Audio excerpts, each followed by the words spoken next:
Atenção internautas de todo o mundo, para o toque de 5 segundos.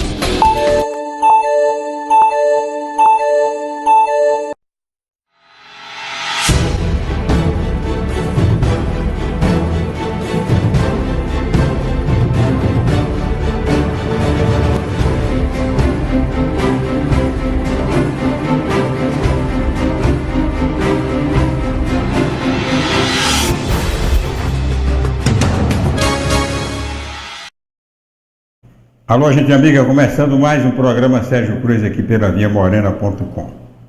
Eu vi uma entrevista ontem à noite no Fantástico do Sérgio Moro. Eu sempre defendi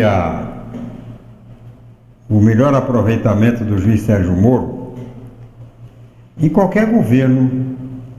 É claro que num governo de esquerda ele não aceitaria. E nem o governo de esquerda, no caso do PT, iria convidar o Sérgio Moro para ocupar qualquer cargo no governo. Já que eles querem ver o Sérgio Moro pelas costas.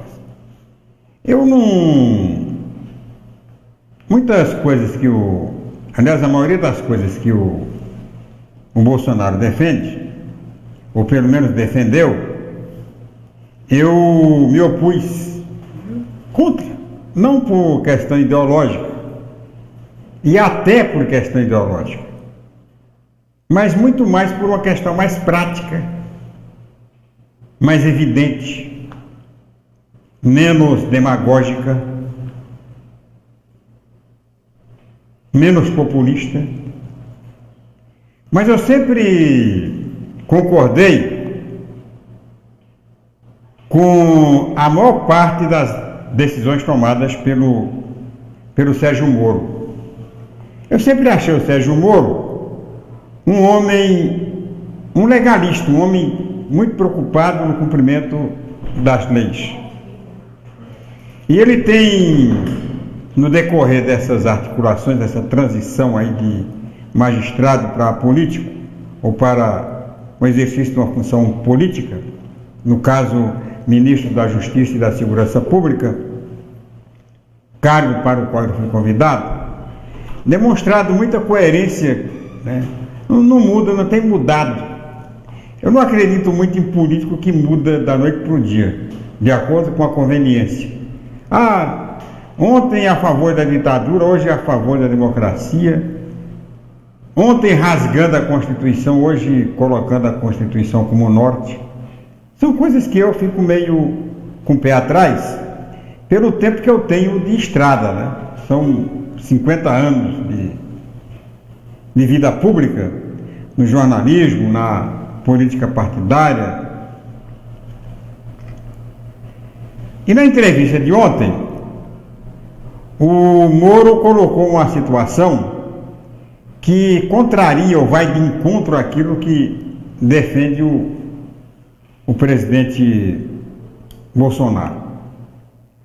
E eu não estou aqui fazendo crítica ao Bolsonaro presidente. Estou fazendo crítica aqui ao Bolsonaro presidente eleito. Porque muitos porque já ficam criticando o cara antes dele assumir e tal. Eu estou criticando posições que ele está assumindo hoje. E claro que eu vou me opor também quando ele estiver no governo. Falei hoje de manhã, está gravado e deve estar já nas redes sociais, que o meu comportamento profissional no rádio, na televisão, nos jornais, onde eu estiver, durante o governo do Bolsonaro, vai ser um comportamento que eu tive com o Marquinhos Trade, com o Nelsinho Trade, com o Cutinelli, com a Zambuja, de fomentar os acertos em benefício da administração pública. Aquilo que tiver errado, eu critico, aquilo que tiver certo, eu tenho a humildade de reconhecer, e a humildade de reconhecer até que eu estava errado quando fiz a crítica. Assim vai ser com Bolsonaro. Assim foi com o Lula, com a Dilma, com o Temer. Eu não tenho nenhum compromisso de agradar as pessoas. Eu tenho um compromisso profissional de informar as pessoas, de repassar às pessoas experiência e conhecimento que eu tenho já de muito tempo. Esse é o meu patrimônio, esse é o legado. Mas voltando à entrevista do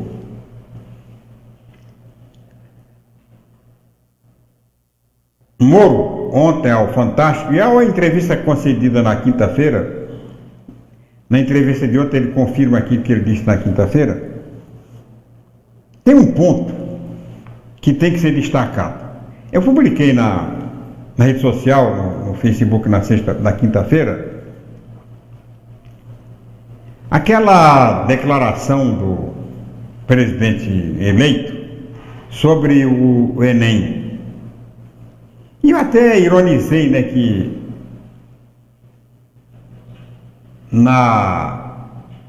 no legendário do futebol há uma expressão, a máxima de que o pênalti é tão importante que deveria ser cobrado pelo diretor do clube. E que aí no anedotário político brasileiro havia chegado-se à conclusão de que o Enem é tão importante que as perguntas deveriam ser elaboradas pelo presidente da República.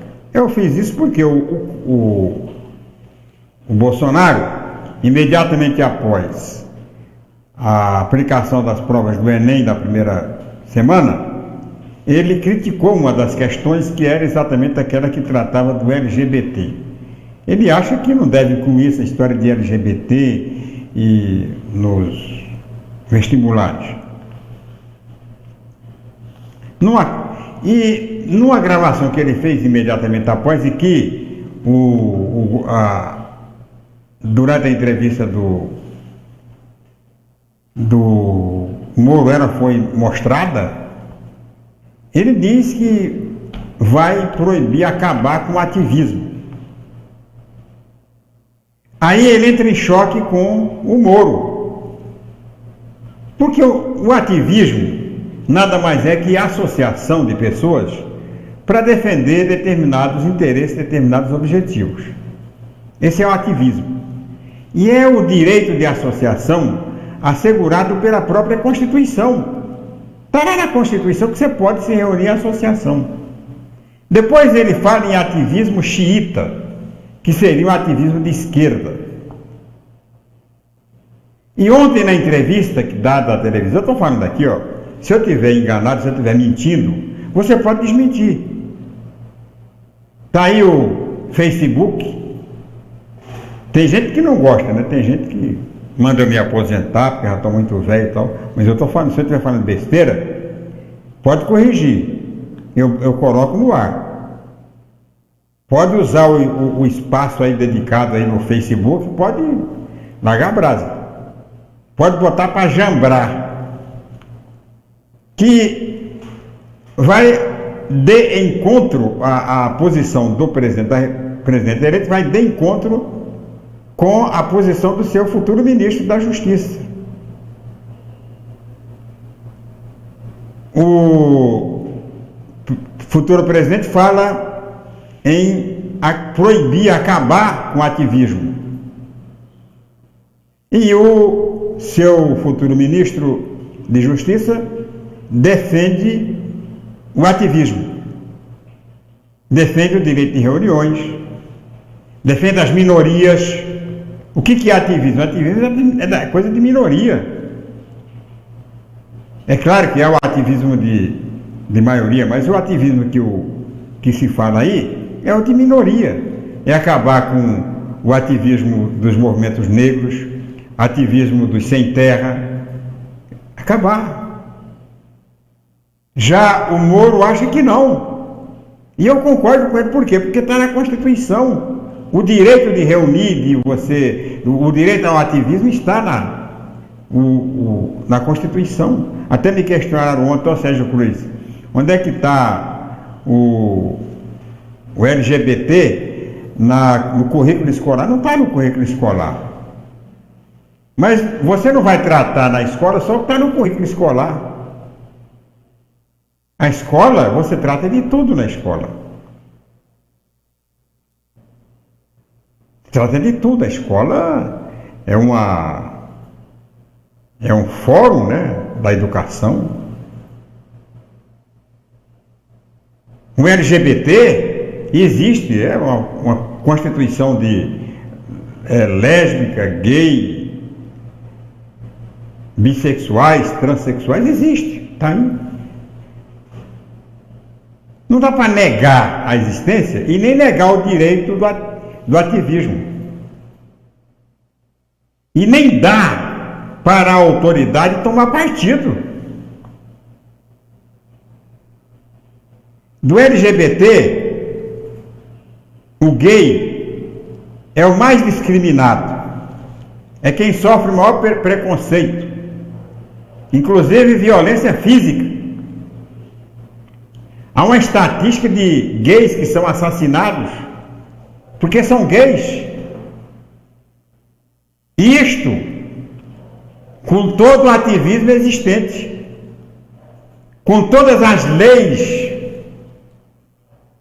que protegem e que garantem a diversidade, eles são perseguidos. Agora você imagine se o presidente da República discrimina, acaba com o ativismo. Não pode ter ativismo LGBT. Se ele acaba, se já existe essa discriminação, se já existe esse preconceito e essa violência contra os gays, principalmente contra os gays, você imagina se libera isso? Não, fica à vontade. A partir de hoje não precisa mais chamar de gay, não, pode chamar de viado, de bicha, não tem problema nenhum. Aí os acelerados vão, usando a autoridade do presidente da República, atacar. Então é preciso ter muito cuidado, muita cautela quando trata desses assuntos, principalmente vindo da voz, da boca de um homem que hoje é a maior autoridade política deste país. É preciso ter muita cautela para evitar que as violências se acentuem, cresçam, autorizadas, entre aspas, por uma posição tomada por um presidente que nem assumiu ainda.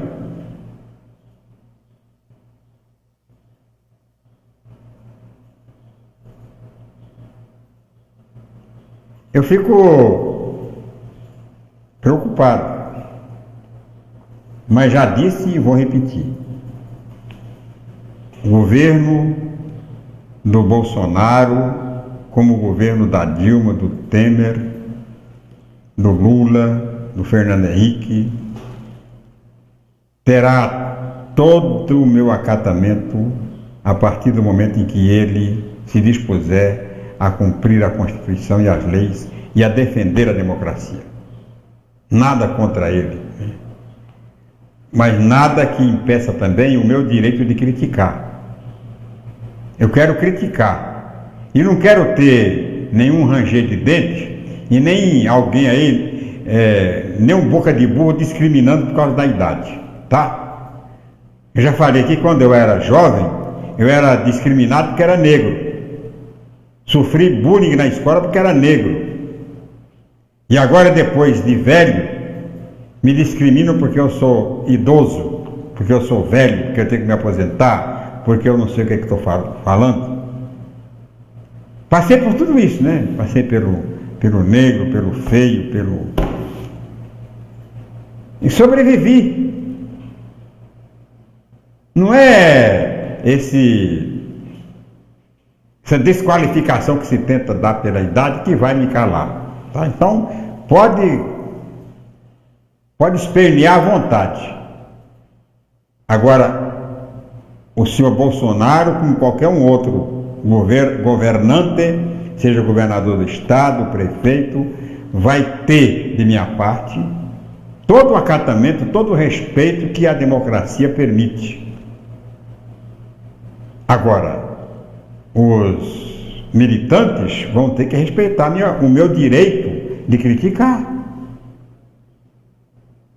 Eu quero ter, é o direito que a democracia me oferece de fazer crítica. Eu critiquei o Lula, critiquei a Dilma, critico o Temer, vou criticar o Bolsonaro, mas na hora que ele acertar, eu vou elogiá-lo, vou fomentar as suas propostas em benefício da população. Agora não vou ficar aqui apoiando medidas de censura. Absolutamente, a democracia não permite a censura. Censura tem que ser autocensura, você faz sua censura tal. O que Osman? Osman está aí? Deixa eu falar com ele. Alô, Osman. O duro é que estavam colocando o ativismo na escola pública. Ora, se um professor esquerdista ou de direita, cada um puxar a sardinha para a sua brasa, como fica o pluralismo de ideias? Ô, Osman, eu não vi esse negócio de ativismo em escola pública. Você me desculpa, tá? Eu tenho 4 ou 5 netos, 6 netos que estudam em escola pública. Nunca nenhum me reclamou que o professor pediu para ele ser comunista, pediu para ele beijar a coleguinha, pediu. Eu não só vejo isso na cabeça de quem não frequenta a escola. Eu não vejo isso, porque tem uma cartilha, eu nunca vi essa cartilha. O Bolsonaro mostrou na eleição a cartilha que não existe, uma cartilha que não existe, nunca existiu. Falam do tal de kit gay, eu não conheço o kit gay, nunca vi esse kit gay. Ah, porque a escola, ideologia de gênero, nunca vi ideologia de gênero, nunca vi meu neto chegar para o meu, pai, o professor falou que eu não tenho sexo tal, nunca vi isso, nunca vi, não conheço professor comunista que ensina ideologia política a seus alunos, não conheço nenhum. Eu conheço o professor, e eu fiz curso superior, professor que passa na questão ideológica, passa todas elas, mostra comunismo, socialismo, capitalismo, mostra tudo. Eu aprendi na escola. Eu aprendi na escola, sem o professor enfiar na minha cabeça que eu tinha que ser comunista. E se o professor no Brasil tentou fazer isso, fracassou. Porque o que tem de direitista não está escrito. Se o professor comunista tentou passar a doutrina marxista, fracassou. Porque eu vejo muito mais gente defendendo Hitler, defendendo Mussolini, ou as doutrinas de Hitler e Mussolini, do que defender a doutrina do Marx, do Engels, do Gramsci. Não vejo ninguém defendendo isso aí. Não vejo. Na escola não vejo. E não vejo na escola também a tal de ideologia de gênero. Não vejo isso na escola. Olha, eu tenho 6 netos em idades variadas, cursos variados, né? Desde o CEINF, passando pelo Fundamental 1 e 2 e até o ensino médio, nunca ouvi. E eu converso com esses menores, com esses jovens, essas crianças, o tempo todo. Nunca ninguém me reclamou, olha, o professor me disse que eu não tenho sexo. Nunca ninguém falou isso. O professor me mostrou uma cartilha com a mulher pelada. Nunca mostrou isso. Eu não sei onde está esse susto da tal de escola sem partido. Porque na escola sem partido, tem que dar as duas versões, e são dadas as duas versões. No ensino médio, até porque no ensino fundamental, não existe isso. Não existe isso. Eu defendo a escola plural, a escola democrática. A escola que elege o seu diretor titular, seu diretor adjunto, seus dirigentes. Essa é a escola que eu defendo, a escola com partido. Com partido. Porque a escola que elege o seu diretor, ela tem partido. Tem um partido do candidato tal, partido do candidato tal, e qual. O que eu defendo mesmo é a escola com a participação dos pais. Porque a escola hoje tem uma função educadora. Uma função educadora que se faz com os pais lá dentro. Eu não tenho, por exemplo, não vejo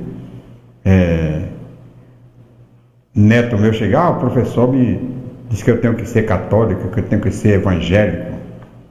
Não vi nem que eu tenho que rezar a Maria, que rezar o Pai Nosso. Não ouvi isso. Outro dia, Osman Carlos, outro dia um professor de Campo Grande colocou um filme pornográfico para adolescentes assistirem e deu na mídia. Não vi filme pornográfico. A história de um professor colocou. Foi feita uma exposição também tida como pornográfica no Macro. Deu na mídia também que tem um cara que ficou pelado, que as mães levam num lugar para o pessoal. Isso acontece. Aconteceu. O professor foi lá e colocou. Não é, isso aí não significa que seja uma regra geral, né? Que todas as escolas estão apresentando filme pornográfico. Ele chegou lá, tocou um filme. O cara não é a ideologia, né? Isso é uma coisa do cara. O cara louco, besta, idiota, chegou lá e colocou um filme pornográfico, achou que achou. E daí? Cabe à direção da escola dizer, isso não pode. Acabou. Esse tipo de coisa foi a primeira e a última vez. Acabou. Tem. Porque não é permitido isso na escola. Não precisa fazer uma lei. Porque não é permitido. A escola não é para isso. Agora o cara é comunista porque ele fez isso? Não. Pode ter sido um comunista, pode ter sido um fascista, pode ter sido um imbecil qualquer. Chegou lá e tocou um filme. Agora não, isso aí é uma ideologia não sei do que. O pessoal fantasia muito. Perde muito tempo no Brasil, perde-se muito tempo com essas bobagens. Quanto tempo nós estamos brigando já por causa dessa escola sem partido? Uma idiotice, né, sem tamanho.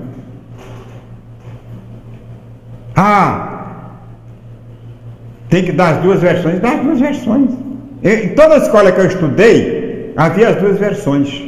Tanto no ensino médio, que era bem menos, principalmente no ensino superior. Nunca ninguém me ensinou marxismo no ensino superior. Mostrava Smith, né, da economia lá, mostrava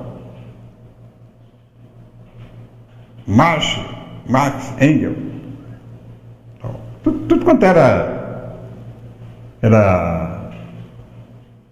cientistas, né, de esquerda, de direita, de centro, socialismo utópico, tudo mostrava. Mostrava tudo. Ensinava tudo como era. Bom, livro tal, tem a bibliografia, leia livro tal. O professor mostrava tudo. Tinha professor de direita, tinha professor de direita, né? Aí na CDB, antiga Fukimate, os padres eram 90% de direita. Tinha professor de esquerda, de centro-esquerda, mas nenhum tentava me convencer a ser direitista ou esquerdista. E eu digo mais, se tentaram, quebraram a cara, porque, olha, tem muito mais direitista hoje no Brasil do que esquerdista. Pelo menos nas redes sociais, o que eu vejo, 90% é direitista. Não aprenderam a lição dos comunistas. Então foi um fracasso. Então não vejo um presidente da República ficar perdendo tempo com esse escola sem partido, LGBT, ativismo. Porque não vai impedir. Vai ficar fazendo política no varejo para atender setores da sociedade e até, né, deixando de acompanhar e de se responsabilizar por coisa muito mais séria, pela macro política brasileira. Esse que eu queria colocar, porque as pessoas valorizam muito a sem-valia, as coisas que não têm a menor importância. O professor, vê agora, o professor passou um filme pornográfico na escola e foi, mas o professor passou, e daí? Tem a história do professor aí que pedófilo? Tem professor pedófilo. Tem padre pedófilo? Tem padre pedófilo. Mas não é a igreja que é pedófila.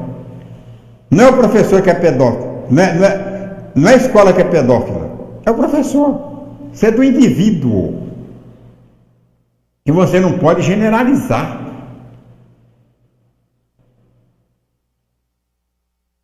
Se vai criar escola sem partido, por que vai fazer eleição para diretor de escola? Não partidariza? É claro que partidariza. Então você não pode fugir, a democracia não pode fugir do partido. O partido é fundamental. Olha, nem só, até a ditadura tem partido. Aí você vai criar uma escola sem partido. Que escola é essa? Que escola é essa? Vai colocar um professor lá na frente, com um giz na mão, ele vai ficar 1 hora falando para o aluno, passa a tarefa e vai embora. Não, a escola não é isso. A escola moderna, a escola de Paulo Freire, é a escola que forma opinião. É um verdadeiro fórum de debates e de conhecimento. O aluno tem que aprender, o pai tem que vir para a escola aprender. Todo mundo aprende na escola. Vai transformar a escola num computador? Aí dá naquilo que o pessoal está querendo hoje fazer, é ensino à distância. Ensino fundamental à distância, quer dizer, para o aluno ser na escola. Agora, essa do ativismo é que eu acho que o presidente exagerou. Quem pisou no freio foi o Sérgio Moro. Você não pode impedir nenhum tipo de manifestação que esteja prevista em lei e principalmente na Constituição. Principalmente o Bolsonaro, que esteve agora recentemente no Congresso Nacional e disse, né, está escrito, isso é histórico, que o norte da democracia é a Constituição. E o ativismo é garantido pela Constituição. Seja ele de esquerda, seja ele de direita, seja ele de centro, seja ele de onde for, ele é garantido, ele é assegurado. O que o Estado pode evitar é subsidiar, é financiar o ativismo. Aí eu acho absolutamente normal deixar de financiar, como fez o PT. O PT financiou o ativismo do Movimento Sem Terra, das centrais sindicais, dos sindicatos. Ele financiou. E até hoje há financiamento para o ativismo no governo do Temer, porque herdou, né, de outros, e que não, essa herança que não vem do PT, não, é herança que já vem de muito mais tempo, através das chamadas organizações não governamentais. O ativismo ambiental, né, ativismo ecológico, você não, vamos proibir o ativismo xiita. O que é ativismo xiita? É o ativismo de esquerda? E o ativismo de direita? Quer dizer, de direita pode, de esquerda não? Então, é uma coisa, né, muito confusa, complexa, difícil de entender, que o mais fácil será cumprir a Constituição e as leis. E nisto, o Sérgio Moro está certinho. Todo respeito às minorias, seja minoria LGBT, seja minoria do movimento social, qualquer minoria, tem negro, índio, chinês, ele ainda falou chinês ontem, o amarelo. Todo mundo tem que ser amparado pela Constituição, pela lei, sem nenhuma discriminação. Sem proteger lésbico, LBTG, sem proteger, não. O direito que eu tenho, como tem a minoria partidária, como tem a oposição. O negócio de proibir ativismo me parece uma coisa extremamente perigosa, né? Para quem defende a democracia. Se você defende a democracia, você não pode deixar de defender o ativismo. Estou errado? Estou certo? Eu quero ouvir sua opinião. Eu quero debater democraticamente com você. Aí o cara se esconde, não quer debater e fica mandando mensagem, se aposenta, sei o que lá. Você está falando bobagem, só que não argumenta. Eu quero o argumento. Eu quero, gente, que aqueles que votaram no Bolsonaro, e sobretudo aqueles que militaram até com certo fanatismo em favor do Bolsonaro, não venham se arrepender depois. Eu estou até prevendo, eu defendendo o Bolsonaro e todos aqueles que votaram no Bolsonaro contra o Bolsonaro. Quer ver como vai ser assim? Foi assim no tempo do Collor. Eu nunca defendi o Collor porque eu não tinha nada a ver com o Collor. Sempre achei que o Collor era uma farsa. Não vi nada que o Collor tivesse feito em benefício do país. E torci para que ele fizesse. O que ele fez? Está aí na entrevista que vai ver daqui a pouco com o Luaci Silva. Fechou a Embrater, fechou a Sudeco. O que ele fez? Não vi nada. Estou acompanhando com muita atenção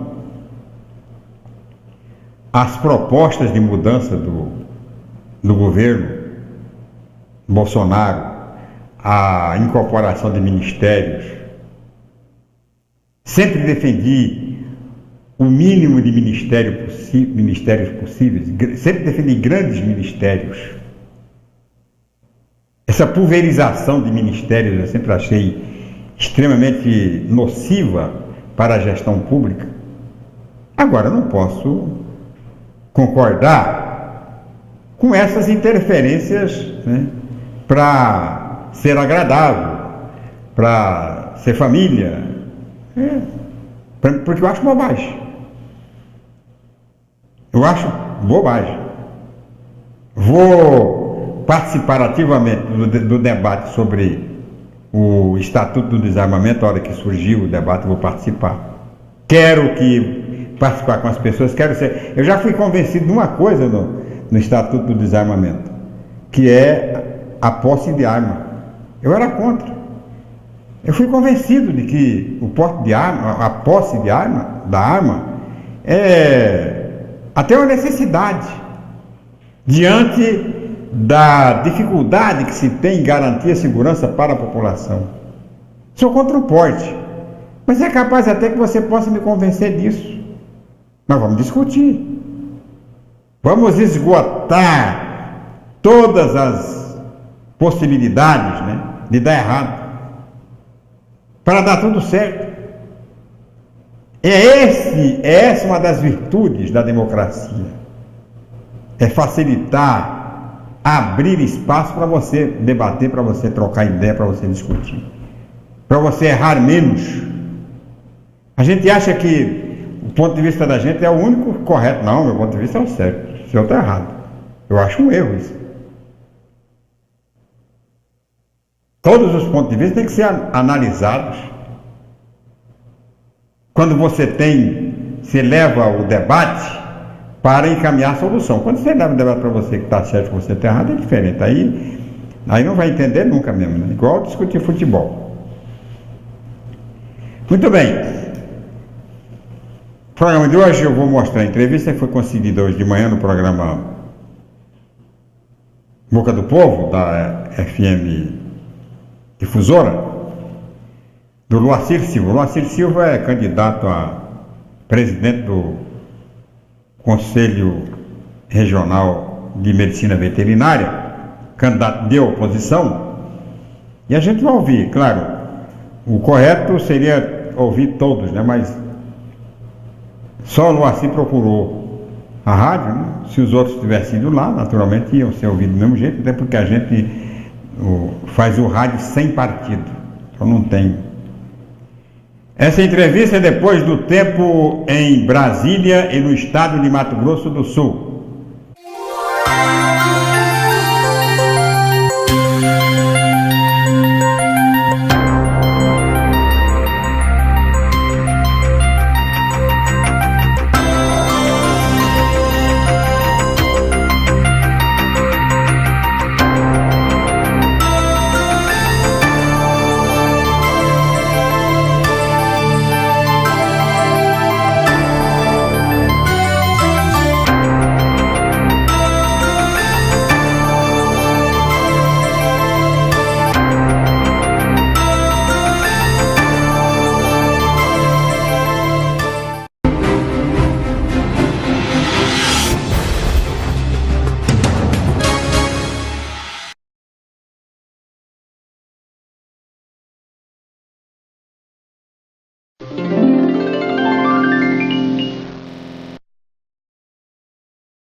Voltando com o programa Sérgio Cruz aqui pela viamorena.com, vamos à entrevista do dia, entrevista concedida na manhã de hoje no programa Boca do Povo da FM Difusora Pantanal.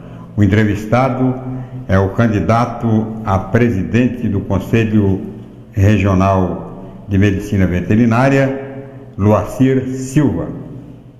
Bom dia, professor. Bom dia, Paula. Bom dia, Sérgio. Bom dia a toda a sua equipe. Muito obrigado. Maravilhosa equipe. Bom dia a todos os seus ouvintes, que são muitos. Muito obrigado. Em todos os rincões desse estado, do Brasil e fora do país também, né? Que legal, é verdade. Com certeza, sucesso absoluto da Difusora hoje. Muito obrigado. Quero agradecer a visita do Gersinho, né? Cuja família a gente convive muito, eu adoro o Gersinho. E também o seu fotógrafo é o Rafael.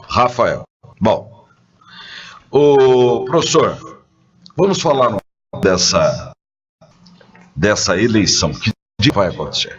Dia 14, na próxima quarta-feira, das 9 às 17 horas. Aqui na sede do Conselho, né? E também pela internet, né? Esse ano nós temos uma votação pela internet. Aqueles colegas que receberam o login e a senha, eles estão habilitados a votar pela internet. Bom, o professor Luacir é candidato a presidente, né, do Conselho Regional de Medicina Veterinária e Zootecnia. É isso. Do estado de Mato Grosso do Sul. Tem alguma proposta capaz de promover mudanças dentro do Conselho, professor? Bem, as nossas propostas, praticamente todas são de mudança. Porque nós estamos vivendo aí um período bastante longo da ausência do Conselho junto aos profissionais da medicina veterinária zootecnia, onde nada tem sido feito em benefício dos colegas,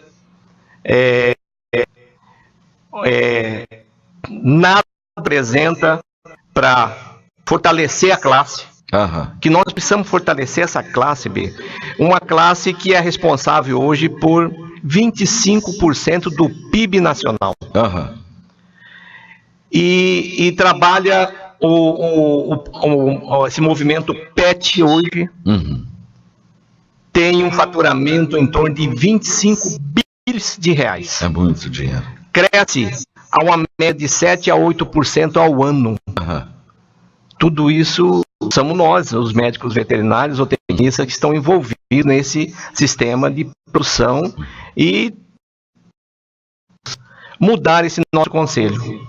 Nós queremos investir muito em educação continuada, com treinamento, seminário, palestras, congressos, por que não também, tá? É um diálogo muito aberto, muito franco com os colegas. Porque as nossas propostas, vai vir aí mais ou menos umas 20 propostas, todas pé no chão, que vieram dos colegas.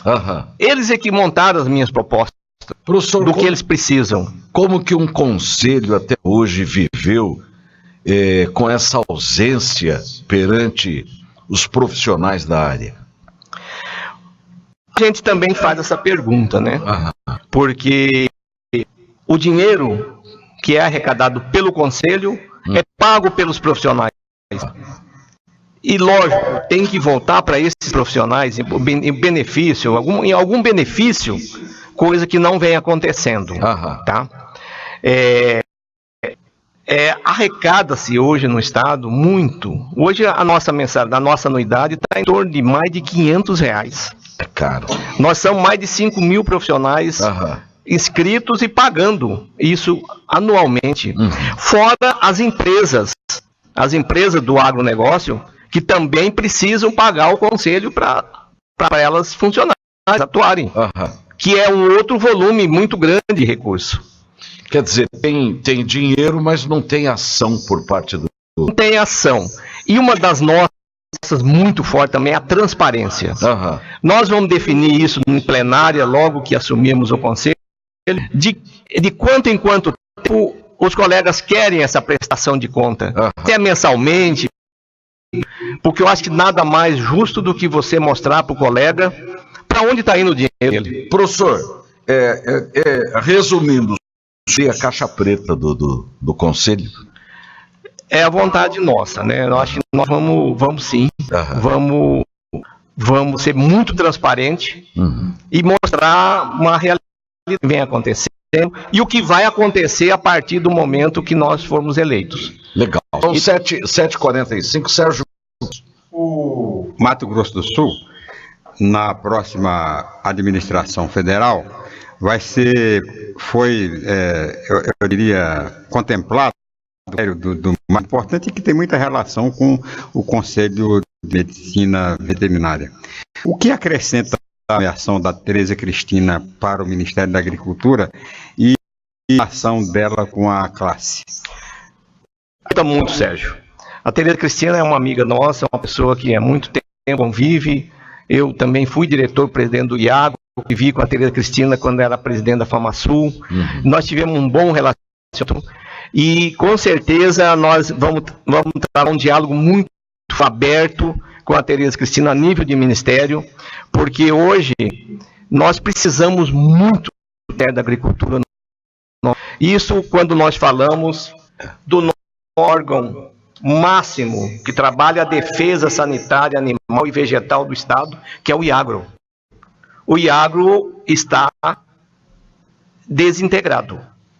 O IAGRO hoje não tem gasolina, não tem óleo diesel para fazer vigilância, para acompanhar uma vacinação. Então isso depende de convênios com o Ministério para ajudar o aumento do IAGRO. E não sei se você sabe, temos ainda um colega nosso, como o homem forte do governo Bolsonaro, o Onyx Lorenzoni, é médico veterinário. Olha que legal. É veterinário. Então, abre-se também, esperamos abrir mais uma porta para nós, para poder realizar as nossas propostas, enfim, fazer do nosso conselho um orgulho de todos os médicos veterinários ou tecnistas do estado de Mato Grosso do Sul. Professor, o Paraguai deu um salto na nossa frente, é um país livre de aftosa vacinação. Nós vamos chegar a isso em 2021. É 2021 ou 2020? 2021. Quer dizer, lá a arroba custa R$200, aqui custa 141. Mas para chegar a isso, não é necessário que o Iagro, principalmente, seja muito atuante, muito bem formado, muito bem estruturado para poder fazer essa fiscalização, para não acontecer algum desastre, por exemplo, de apresentar aí uma fazenda com o problema da aftosa e nós voltarmos para trás? Com certeza. Essa é uma preocupação muito grande hoje, nossa, do trabalho com a medicina veterinária e também com a zootecnia. O IAGRO precisa ser muito fortalecido, porque quanto mais nós chegarmos próximos dessa data, mais risco nós vamos correr. Tá? Porque hoje falta gente, está desestruturado, falta combustível, ele não está podendo atuar e não plena campanha de vacinação de febre aftosa. E os profissionais estão parados, não estão podendo trabalhar porque não estão conseguindo sair do escritório para trabalhar.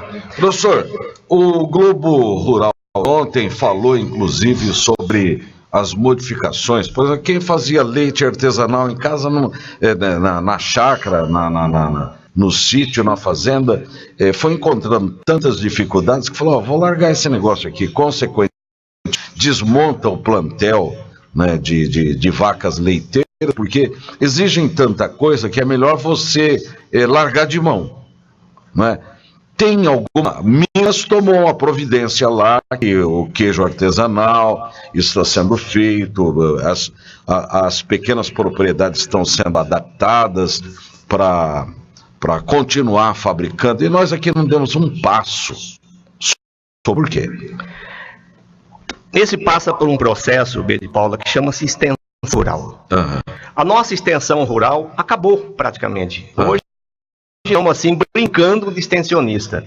Não sei se vocês lembram, o Collor, quando assumiu o governo, ele acabou com o sistema Embrater, que era a Empresa Brasileira de Tecnologia e Extensão Rural.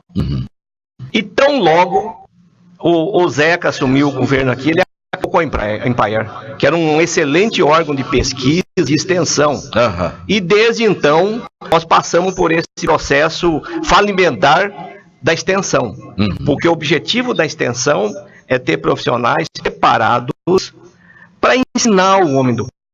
Não é para ir lá e dar assistência e vir embora. Para ensinar o homem do campo mudar, melhorar. É o que Minas está fazendo. É o que Minas tem, Paraná tem, Santa Catarina tem, Rio Grande do Sul tem, muito forte. O nosso aqui ainda está engatinhando a nossa ascensão rural. Tá? Então isso também é mais uma falha de, talvez, gestão nessa área de investir na extensão para dar toda a cobertura para a agricultura familiar. Porque a agricultura familiar que é responsável por 70% da produção dos nossos alimentos hoje. O leite, o ovo, a verdura, tudo vem da agricultura familiar. Exatamente. E isso precisa se investir muito pesado na extensão rural. Não, estou satisfeito. Muito bom. Professor, a chapa do professor Moacir da Silva é a chapa 3. E a eleição no Conselho vai acontecer dia 14, é isso? Dia 14. Agora, quarta-feira. Quarta-feira, das 9 às 17 horas. Eu quero deixá-lo à vontade para pedir o voto dos que estiverem ouvindo, eleitores, para que lhe deem essa chance de fazer o conselho aos melhores dias? Olha, nós estamos com uma chapa bastante propositiva, onde as propostas vieram dos próprios colegas, pelo momento que o Conselho vem vivendo, pela da presença do Conselho na vida desses profissionais. Nós, com essa gana, essa vontade, nós queremos ser o melhor presidente do Conselho Regional de Medicina Veterinária e Zootecnia do Estado de Mato Grosso do Sul. Mas para isso nós precisamos do voto de todos os colegas, daqueles que querem um conselho forte, um conselho participativo, um conselho presente na vida de todos os profissionais.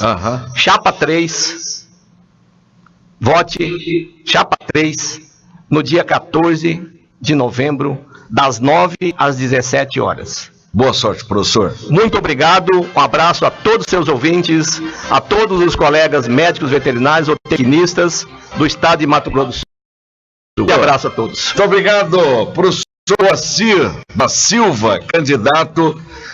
A eleição é no próximo dia 14 e esta é a chapa 3.